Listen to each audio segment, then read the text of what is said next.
So ayan, magandang gabi po sa ating lahat. Lalo-lalo na po sa mga umattend sa 66th birthday ng aking nanay.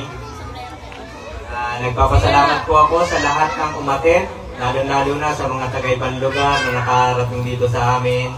At syempre, dun sa mga kapatid ni Mama, sa mga pamangkin. Sobrang nagpapasalamat at saka sa mga kaibigan niya, mga kaibigan namin mga magkakapatid. Sobrang thank you po kasi nakarating kayo dito sa aming ginanap na event. So, bali for the first time namin itong ginanap pero nagpapasalamat ako at nakarating kayo. Kaya nga, natutuwa ako kasi sa loob ng napakahabang taon, naranasan mo yung ganitong celebration na hindi natin inaasahan pero pinapangarap natin.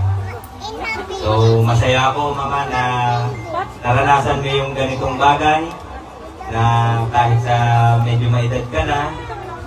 At ang wish ko naman ay sana ibigyan ka na napakahabang buhay para sa mga apo mo, hindi na para sa aming mga anak. Para na lang sa mga apo mo. So, yun. Mahal na mahal kita. Yun ang panganay ko, Mama.